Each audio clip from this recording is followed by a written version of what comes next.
Hello दोस्तों, नमस्कार। एक बार फिर से आप सभी का स्वागत है कृष्णा इंग्लिश क्लासेस में। और हम लोग फिर से आपके लिए फिर से एक टॉपिक, यानी कि जिस टॉपिक को हम लोगों ने शुरू किया था उस टॉपिक को लेकर के हम लोग एक बार फिर से आप सबके सामने प्रेजेंट हुए हैं।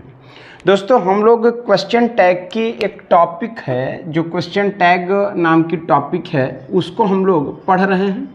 हाँ या ना? बहुत ही ध्यान से समझते चलना। अभी इसके पहले या टैग क्वेश्चन भी हमने बताया इसको।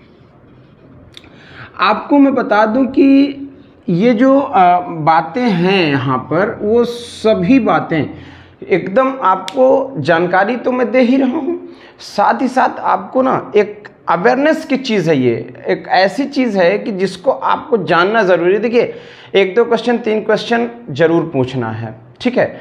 अब तो इस बार पैटर्न बदल गया है। अच्छा, एक चीज़ और आप सब लोगों को मैं बता दूं कि जैसे आप लोग जानते हो कि पैसेज हुआ या क्लोस्टेज हुआ, पैराजम्बल हुआ या फिर फिलर हुआ या फिर पीकी वायरस हुआ, ये एग्जामिनेशन के पूछने की वजह क्या है? देखिए, ये सारी चीज़ें जो अभी मैं बता रहा हूँ, क्लोज टेस्ट, ये सारी चीज़ें पूछने की एक वजह है।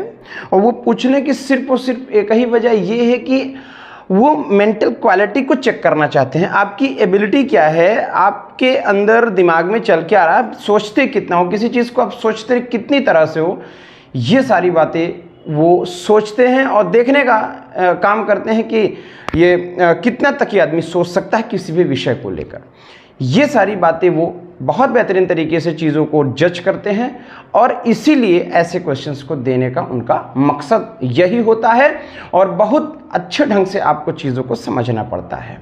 दोस्तों, आइए किसी भी बिना लेट किए हुए, हम पिछली बार किस टॉपिक में थे, लगभग 2-3 रूल्स पर हम लोगों ने जिक्र कर लिया था। आइए अब हम इसके अपने कुछ और रूल्स पर भी जिक्र कर लेते हैं, यानी कि रूल नंबर हम लोग ले लेते हैं 5। हम लोग रूल नंबर 5 की बात करेंगे। अच्छा, रूल नंबर 5 की बात मैं कर रहा हूँ, रूल नंबर 4 तक आपको समझ में आ गया होगा। ध्यान दीजिएगा। इन केस ऑक्सिलरी वर्ब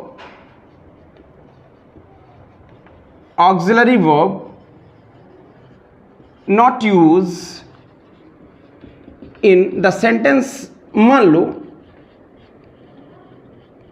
लो कि सेंटेंस में ऑक्सिलरी वर्ब का यूज नहीं किया है। जैसे आप लोगों को देखोगे कि प्रेजेंट इंडेफिनिट है ना, प्रेजेंट इंडेफिनिट में आप देख लो, पास्ट इंडेफिनिट में देख लो, यहाँ पर ऑक्सिलरी वर्ब का यूज नहीं किया। ये प्राइमरी ऑक्सिलरी वर्ब जो होती है वही तो हेल्पिंग वर्ब होती है, तो ये ऑक्सिलरी वर्ब का प्रयोग नहीं किया है, ठीक है ना। इन केस मान लीजिए किसी कंडीशन में अगर नहीं यूज किया है, तब क्या यूज होगा, तब हम उसका क्वेश्चन टैग बनाएंगे क्या? ठीक है, ये एक बहुत बड़ा सवाल है कि हम तब क्वेश्चन टैग क्या बनाएंगे। ऐसे ही क्वेश्चंस आपको बना के देने का काम करता है एग्जामिनेशन। तो परेशान मत हो, ऐसे के लिए जब भी आपकी बात आ जाए तो आप सिर्फ 3 बातें याद रखना, डू, डज और डिड। ये 3 बातें याद रखिएगा। अगर बात पास्ट की होगी, क्या कह रहा हूं, अगर बात पास्ट की होगी तो डिड लगा देना, और अगर यहां पर आपको आपकी प्रेजेंट की होगी तो डू और डज लगा देना। याद रखिएगा, उसकी भी अपनी कंडीशन है। अगर सेंटेंस आपका, अगर मान लीजिए सेंटेंस आपका किस में है भाई, पास्ट में है, तो आप डिड लगा देना। और अगर आपका सेंटेंस प्रेजेंट में है, किस में है भाई, प्रेजेंट में, तो प्रेजेंट में 2 कंडीशन में हो सकता है, प्रेजेंट में 2 कंडीशन में हो सकता है, या वो सिंगुलर हो सकता है, या वो प्लूरल हो सकता है। हाँ या ना? अगर सिंगुलर है तो ध्यान दीजिएगा आप डज का प्रयोग कर देना, और अगर प्लूरल है तो ध्यान दीजिएगा आप डू का प्रयोग कर दीजिएगा। ठीक है भाई, इस तरह से आप चीज़ों को अगर सीखोगे, छोटी छोटी बातें ना, बहुत बढ़िया ढंग से चीज़ें समझ में आएंगी। अगर मैं इसी पे बात करूं, इसी पे सेंटेंस दे दूं, ठीक है ना, जैसे कह दूं कि सी प्लेज चेस ब्यूटीफुली। अब अब लो भाई, अगर इसमें मैं कहूं कि सी प्लेस चेस, अब देखो यहाँ पे कोई ऐसी आपको ऑक्सिलरी वर्ब तो मिली नहीं, हमें मुख्य क्रिया मिली एससीआई इसके साथ। हमने देखा कि यहाँ पर सब्जेक्ट सिंगुलर लगा है, जिसकी वजह से वर्ब यहाँ पर सिंगुलर आई हुई है, तो हमें यहाँ डजंट लगा देना होगा। क्यों डजंट लगा देना होगा? बात आ रही है समझ में? बात आ रही है समझ में कि नहीं आ रही है? ठीक है, तो यहाँ पर हम इसको अगर बनाएंगे तो हम कह देंगे कि सी प्लेज चेस ब्यूटीफुली, या आप यहां पर डजंट शी क्वेश्चन वर्ड, ये इस तरीके से आप आराम से क्वेश्चन वर्ड्स बना सकते हैं, कोई दिक्कत का विषय ही नहीं है। देखिए, जितना आप जिस चीज़ के लिए सोचोगे ना उतना ज़्यादा आप डरोगे, है ना? तो आपको डरना नहीं है, आपको डरने की ज़रूरत नहीं है बिल्कुल भी।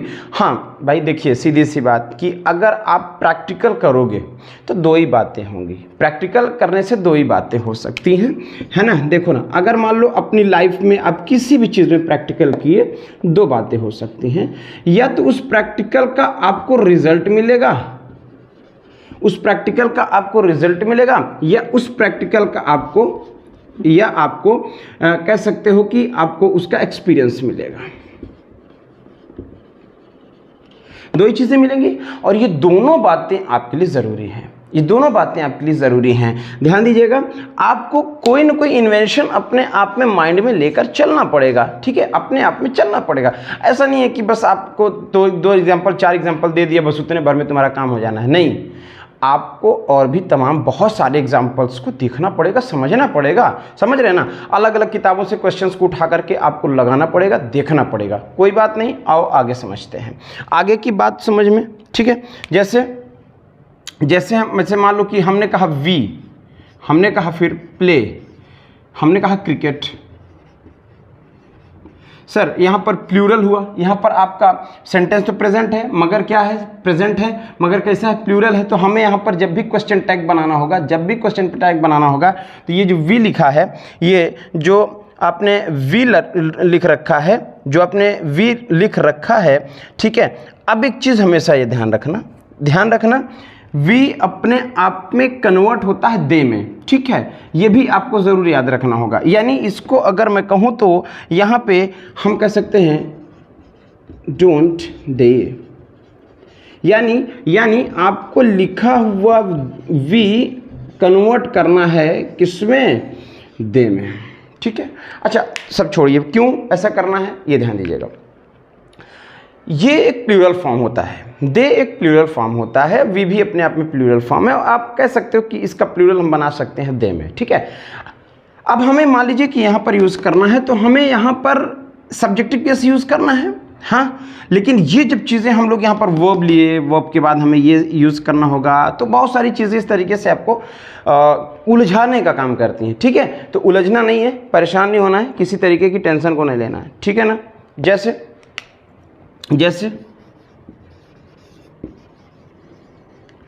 दे वेंट टू पार्क, अब जरा इसका बनाइए, दे वेंट टू पार्क। अब दे वेंट टू पार्क का अगर आप बना देते हो तो क्या हो जाएगा? बहुत बढ़िया। यहाँ पर आपने वेंट देखा, सर वर्ब की सेकंड फॉर्म आपने देखी, तो हमें यहाँ पर वर्ब की सेकंड फॉर्म मतलब पास्ट का सीन आया, तो हम इसको क्या करेंगे? डिडंट दे कर देंगे। कोई दिक्कत नहीं, कोई बड़ी बात थोड़ी है, कोई बड़ी बात नहीं है। आराम से चीज़ों को आप सीखो एक एक करके, आराम से चीज़ों को आप सीखो एक एक करके, ठीक है ना? आराम से चीज़ें, जितना आप आराम से सीखोगे उतना बेहतर और ज़्यादा आपको चीज़ें समझ आएंगी। तो बात समझ में आ रही है? हाँ या ना बोल तो दो, ठीक है? आइए नेक्स्ट रूल अगर मैं कहता हूँ तो अगला रूल आपका बनता है, जानते हो क्या बनेगा? बहुत ध्यान से सुनना, ठीक है ना? बहुत ध्यान से सुनना। जैसे अगर मान लो कि if in the statement we use some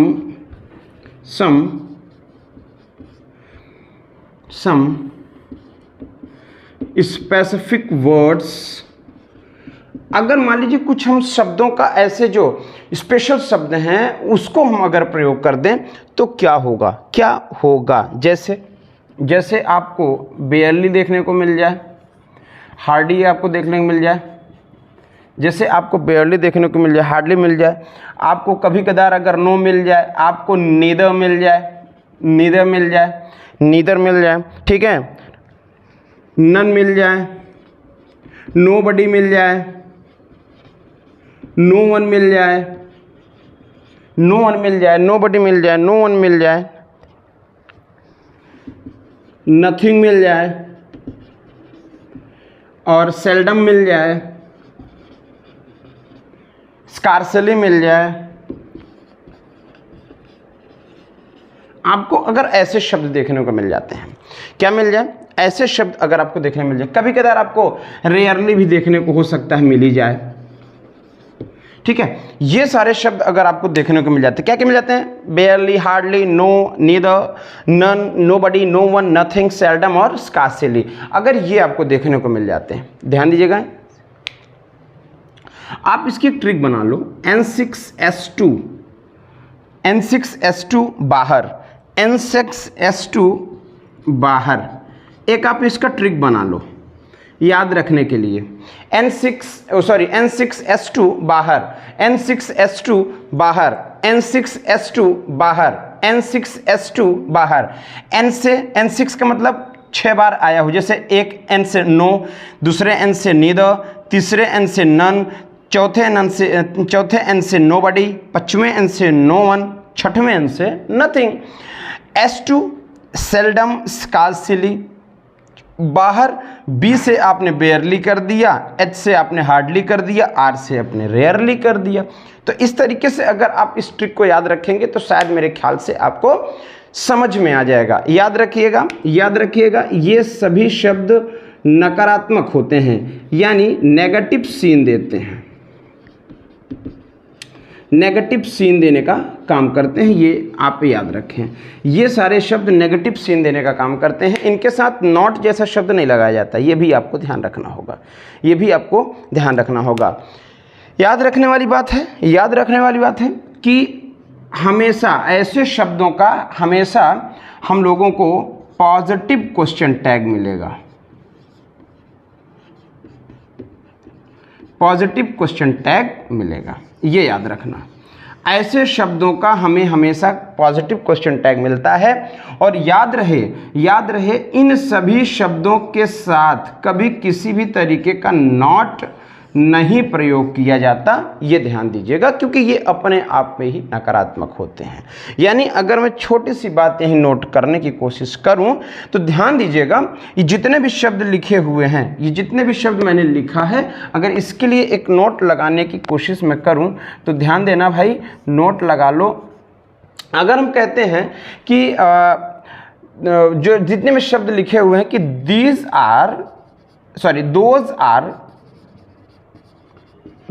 are words, ये जो सारे शब्द हैं ना, इन सभी शब्दों के साथ कभी भी नॉट का प्रयोग नहीं होता। ठीक, ये बात आप नोट कर लो, इस बात को आप बाकायदे समझ लो। ठीक है, इन सभी बातों को आप अच्छे से समझ लीजिए ताकि आपको कहीं ऐसा सवाल ना पैदा हो जहां आप फंसने की प्रॉब्लम हो। जैसे अगर एग्जाम्पल के तौर पे बात करें तो ही हैड नथिंग, हमने कहा ही हैड नथिंग, नथिंग इसका मतलब हुआ कि उसके पास तो कुछ था ही नहीं। यानी ये जो नथिंग शब्द आया है, इस नथिंग शब्द यहां पर मैंने लिखा है, कहां लिखा भाई, ये रहा। अब इसका जब क्वेश्चन टैग आप बनाओगे पॉजिटिव बनाओगे, ठीक है, इसका जो क्वेश्चन टैग आपका तैयार होगा वो पॉजिटिव तैयार होगा। जैसे आप इसी में कह सकते हो कि हैड ही। बात समझ आई कि नहीं आई, बात समझ आई कि नहीं आई? तो कायदे से चीजों को समझ लो, ठीक है ना। जैसे सी सेल्डम वीप्स, सी सेल्डम वीप्स। अब देखो ना, यहां पे वीप्स आपकी प्रेजेंट इंडेफिनिट है, प्रेजेंट इंडेफिनिट है, और आपका सब्जेक्ट जो लगा हुआ है सेंटेंस का वो सिंगुलर है, तो सीधी सीधी हमें बात करने पड़ेगा शी या डज शी। ठीक है भाई, डज शी। लो, क्या दिक्कत है यार, क्या दिक्कत क्या है, मुझे इतना बता दो। ठीक है, क्या दिक्कत है भाई? कोई दिक्कत नहीं, 1% की दिक्कत नहीं है, ध्यान दीजिएगा, ठीक है, ध्यान देना भाई। बहुत बेहतर, बहुत बेहतर, बहुत बेहतर। यानी एक बात ये समझ में हमारे आ गई कि चीज़ें आप समझना चाहो तो दुनिया में ऐसी कोई चीज़ नहीं जो कठिन हो और आपको समझ में ना आए, ऐसी कोई चीज़ नहीं। यानी कि आपको समझने की बस चाहत होनी चाहिए, है कि नहीं? नोट कर लीजिए, फिर आगे चलते हैं। चलिए आगे चलें, नीचे लिख देता हूं, ठीक है। कहा जाए इफ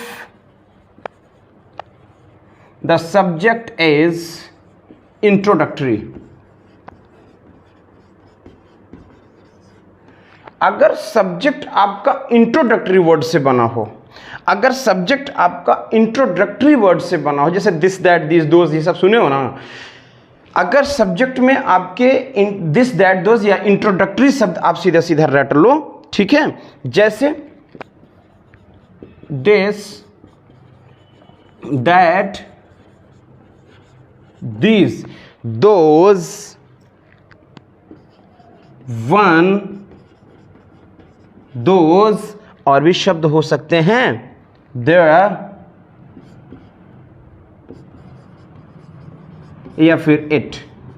अगर ऐसे शब्द लगे मिले आपको, अगर ऐसे शब्द मिले तो याद रखिएगा इसका जो क्वेश्चन टैग बनकर तैयार होगा, इसका जो क्वेश्चन टैग बनकर तैयार होगा, याद रखिए यही नीचे लिख दें, नहीं तो उधर परेशान हो जाओगे।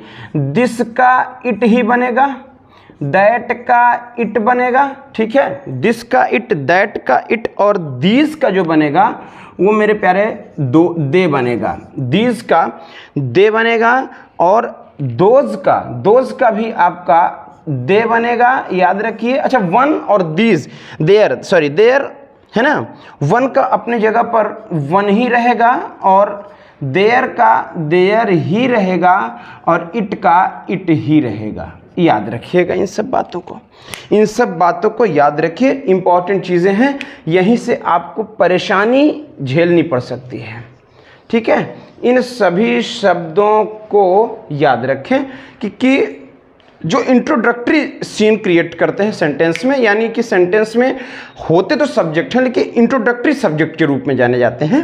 अगर इनको मैं कहूँ तो this that this those one those, this that these and those one there it, ये इतने शब्द हैं। अगर इनका जब हम क्वेश्चन टैग बनाएंगे तो फिर क्वेश्चन टैग में सब्जेक्ट चुना जाता है, कोई प्रोनाउन होता है, तो उसके लिए दिस के लिए हम इट का यूज़ करेंगे, दैट के लिए इट का यूज़ करेंगे, दीज के लिए दे का यूज़ करेंगे, वन के लिए वन ही प्रयोग होगा, दोज के लिए दे का प्रयोग होगा, देयर के लिए देयर का, और इट का इट के लिए प्रयोग होगा। ये एकदम समझ कर चलिएगा। जैसे अगर मैं कहूं this is my pen, this is my pen, अब इसका क्वेश्चन टैग जरा बना के दिखाओ, इसका क्वेश्चन टैग जरा बना के दिखाओ। हाँ भाई, हाँ भाई, यहां पर दिस लगा, यहां पर दिस लगा, इट लगेगा, इट लगेगा, बोल तो दो, है ना, इट लगेगा। तो इट लगा तो हमें सहायक क्रिया लिखिया इजंट इट, क्यों? इज लगा हुआ है, हमने इट लिया इजंट और फिर इट लगा दिया, कोई प्रॉब्लम नहीं हो भाई। यहां पर इट का प्रयोग हमने दिस की बजाय पर किया हुआ है, ठीक है भाई, ठीक है। जैसे आप एक आधा ले लो कि देयर इज ए काउ, लो भाई ये भी बनाओ। अब इज लगा है, देयर अपनी जगह पे है, तो देयर कहाँ गया? तो देयर अपनी जगह पे देयर होगा, और इज लिखा तो इजंट देयर, इजंट देयर, बात खत्म हो जाएगी, बात खत्म हो जाएगी, इजंट देयर। लो भाई, क्या दिक्कत है भाई?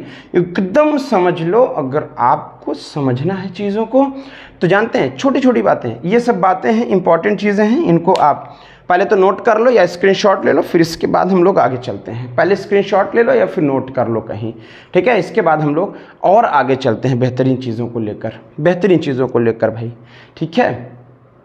बहुत बढ़िया, वेरी गुड। चला जाए, आइए आगे और चीज़ों को देखा जाए। अच्छा, अब इसके पहले थोड़ी सी हम चीज़ों को समझ लें, उसके बाद आगे चलते हैं, ठीक है, ठीक है।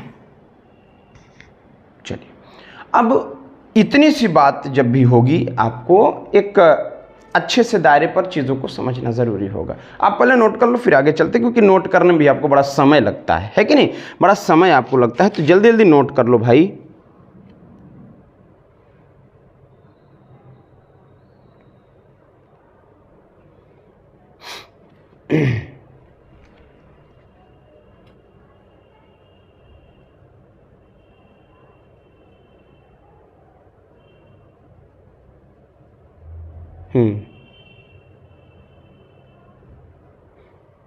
चलिए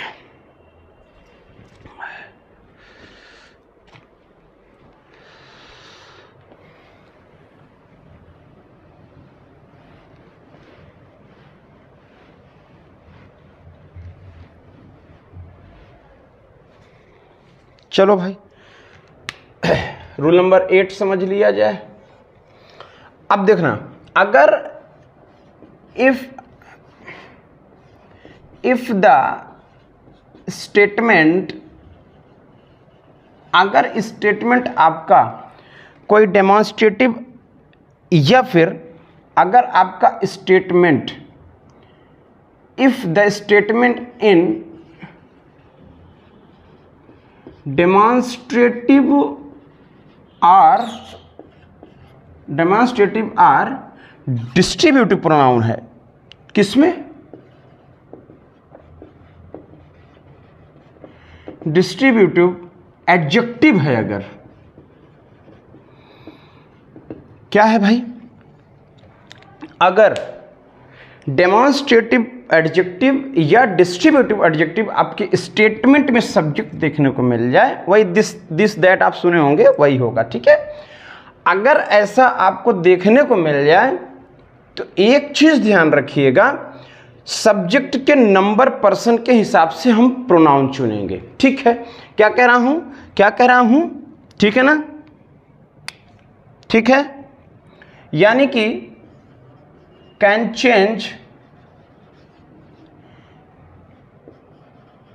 या choose, can choose the tag according to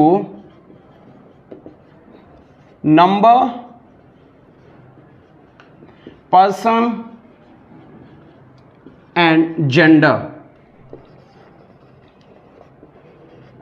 number, person और जेंडर के हिसाब से हम चयन करेंगे। एग्जाम्पल के तौर पर चीजों को समझ लेते हैं।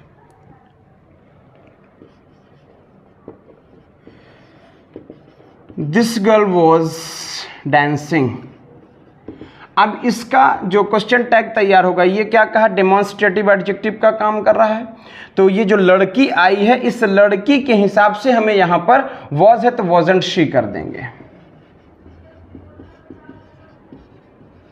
वॉजंट शी कर देंगे। कोई प्रॉब्लम हुई, कोई प्रॉब्लम हुई, कोई प्रॉब्लम हुई? नहीं होनी चाहिए प्रॉब्लम, नहीं होनी चाहिए। आओ एक बार फिर समझ लो, ये जो दिस लगा है ये डेमोन्स्ट्रेटिव या डिस्ट्रीब्यूटिव एडजेक्टिव के अंतर्गत आता है। तो ये जो गर्ल लगा हुआ है, इसी गर्ल के हिसाब से, ये जो गर्ल है इस गर्ल के हिसाब से शी लिखेंगे। ऐसा तो है नहीं कि गर्ल के हिसाब से हम यहाँ ही लिख देंगे। अगर लड़की है तो फिर हम लड़की के हिसाब से, उसके जेंडर और उसके अपने पर्सन नंबर के हिसाब से ही तो चीज़ों को चुनूंगा। तो सर इसीलिए हमने शी का प्रयोग किया है, ठीक है, इसीलिए हमने शी का प्रयोग किया है, ठीक है।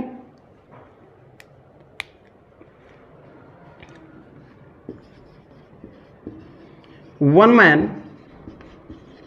Can do this. जरा इसको बनाओ भाई,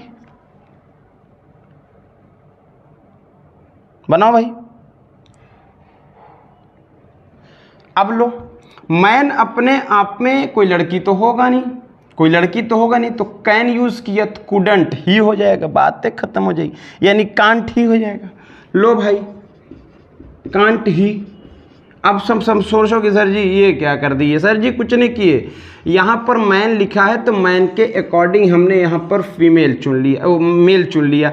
यानी यहाँ पर जो लड़की थी ये फेमिनिन था भाई, फेमिनिन था भैया। ये तो मैस्कुलिन होगा ना, ये तो मैस्कुलिन है।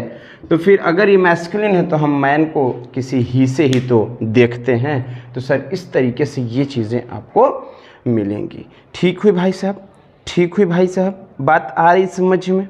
चलिए नेक्स्ट एक और देख लेते हैं कि if the statement in indefinite adjective,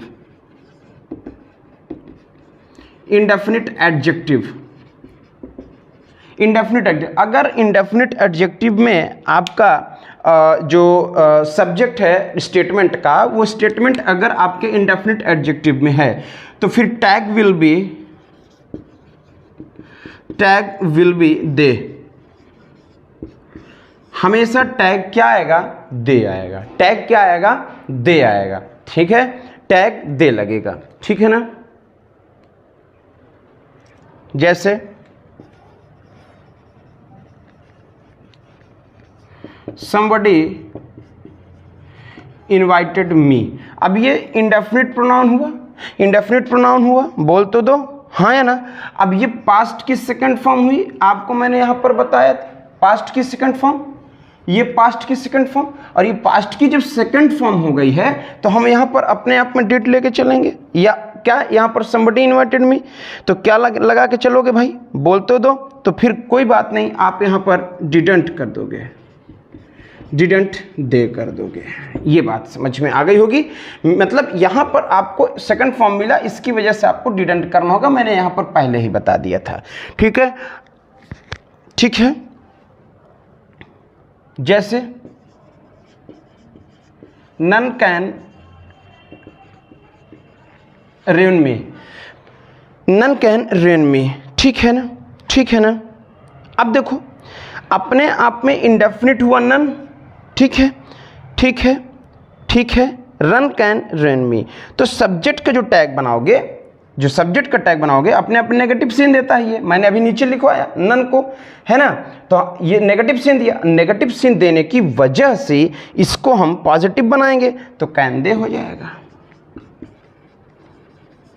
ठीक है भाई, इस तरह से आपको सीखना होगा।